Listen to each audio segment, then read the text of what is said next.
from the 104th Pennsylvania Farm Show in Harrisburg, Pennsylvania, from the 49th District, parts of Fayette, Washington County, the Mon Valley, State Rep Bud Cook. And we have our guest today here, Secretary Redding. Thank you so much for having it. It's always great to see you. Good to see you. You're a frequent flyer out in southwestern Pennsylvania. Love to come west. We really appreciate You that. bet. So the theme of this year's farm show is Imagine the Opportunities. Yeah. And we wanted to kind of just give you the opportunity to share with the opportunities that you see from your position on the agricultural community in the Commonwealth. Well, I think it's a great theme. You know, we've spent a lot of time through the year trying to select a theme. We started this, by the way, with the 100th anniversary to really have a theme that centers our planning and gives everybody from the fairs to the Farm Bureau a chance to sort of focus around one particular theme, and this is Imagine the Opportunities. And it is a theme that has really been interesting because we were in the sale arena with the Sale of Champions, and you think about all the scholarship opportunities for those kids, right? Right. You go upstairs, and we were just talking about the Farm Bill with the Senate Republican Caucus about the opportunities. And over to the food court, there's many opportunities, right? It just goes on and on, but imagining that, I think, is part of what you and I do. Right, exactly. Right? What does it look like? How do you get the right policies? How do you support it? So the theme has really been fun to work with, but it's also one that I think we can carry into the year well beyond Farm Show, right? It's about the opportunities of agriculture in the state of Pennsylvania, which we're challenged. I'll just always say we're challenged because of world events, trade issues, weather, pick a challenge. But it's also, making sure that we take a long view of the business we're in. Well, it's the one thing that's always amazing when we can't come to the farm shows. You look around. I actually grew up on a farm growing up, but you forget about all the additional things, trees, different other parts of agriculture that it encompasses. Even some of the fishing part of it is part of the agricultural. I'm pleased you raised that because it sounds like there's a common definition.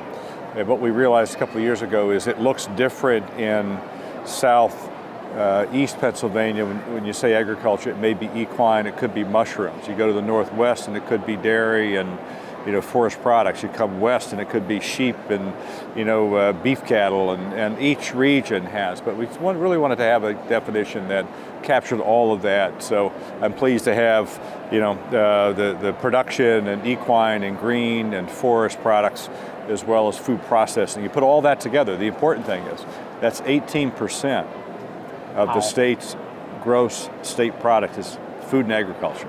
580,000 jobs. It's amazing. That's why you have a farm show. Absolutely amazing. Now, right before we got together, we had the opportunity to visit with a very young person. Her name was Mackenzie, Manki. She was from Mariana, Pennsylvania. She came in fourth with her entry in the pig contest. And what I'm going towards is it's very, very important that we encourage the young people to pursue the agriculture. Not only did I get a chance to meet her, I also met Dewey, her pig. Yeah. So how do we get young people and move forward to the possibilities out there? Well, I think that's part of the imagining the opportunities for it, right? I mean, so Mackenzie is somebody who's in the show ring, putting their skills on display for the world to see, right? Is successful. And we need to make sure that she remains interested in being that producer, the swine producer, whatever. That's what this farm show, I hope, helps to confirm, is that we're really interested and serious about developing that and highlighting it and celebrating it, but also know that it's something critical to the quality of life and the economic capacity of our Commonwealth as well as our communities. So, absolutely. We serve on the Travel and Tourism Committee in the State House, and I was really excited to take a look at what we're doing with agriculture from a travel and tourism standpoint. If you could touch base and share a little bit with that. It's interesting because I think the last couple of years we've had fun with that, right? And I think in recognizing that you can have a robust agricultural economy at the same time use that as a platform for tourism. Right, and good examples, dairy, the ice cream trails, what we've done with the maple syrup industry, what we've done, trying to highlight all of the rides and fairs of Pennsylvania, 107 community fairs in PA. They're great economic generators, but they're also great social generators. Absolutely. Right? So opportunity. Well, we have our Farm Bureau hat on. I see. You got it. You're good. Great team, by the way. We were sharing this story before we started. We have, of course, the Washington County Farm Bureau and then the Fayette County Bureau. Well, they do a tractor parade over in Franklin Township.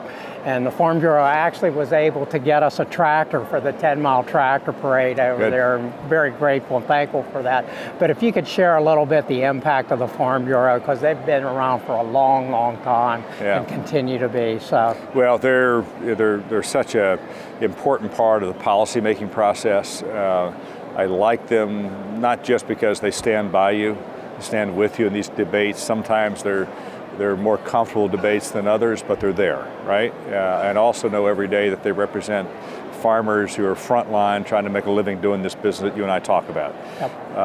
And I've watched them over time. I like what they do, and I appreciate that.